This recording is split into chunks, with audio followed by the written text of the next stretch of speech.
श्री शिवाय नमस्तुभ्यं।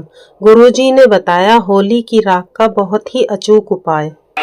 13 तारीख को शायद होली जलेगी, 14 तारीख को गुरंडी रहती है, होली खिलाते हैं। होली में मोटे मोटे डूंड जलाए जाते हैं।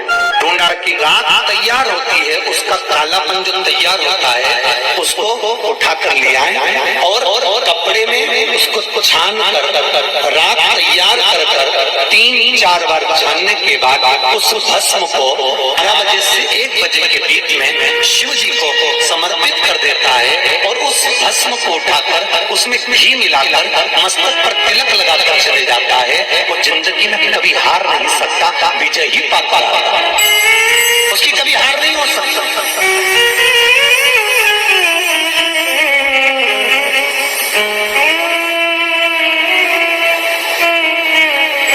वो कभी हार नहीं सकता। शिव महापुराण की कथा कहती है वो भस्म विजय ठाकुर प्रदान करती है। आपको किसी से नहीं कहना, किसी के हाथ नहीं जोड़ना, केवल वो भस्म का तिलक लगाता, जिससे आपका काम निकलना है उसके सामने बहुत आपको सुखानुभव कार्य से तो भस्म इतनी प्रबल हो।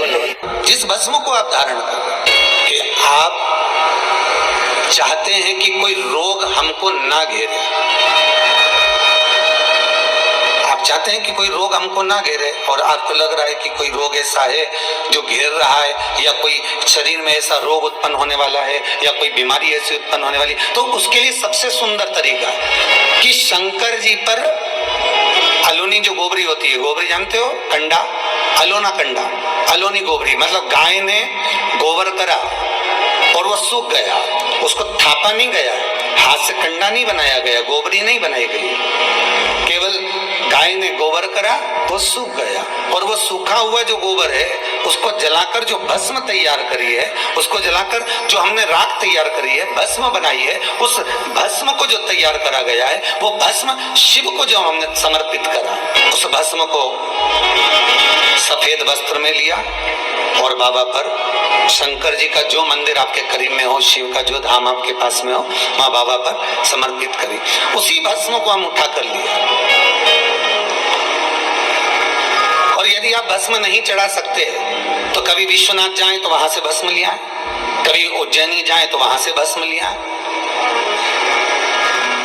उस भस्म को हम यदि अपने नाभि से वक्ष स्थल के मध्य में त्रिपुंड लगा लेते हैं, इन्हें में एक बार भी त्रिपुंड अपने वक्ष स्थल के नजदीक में नाभि से ऊपर अगर लगा लेते हैं तो ऐसा कोई बड़ा रोग आपकी जिंदगी में प्रवेश कर ही नहीं सकता। इस शरीर के अंदर, इस शरीर के अंदर भस्म में जो सुख है, भस्म का जो आनंद है, भस्म का जो रस तत्व है, उसको समझिए।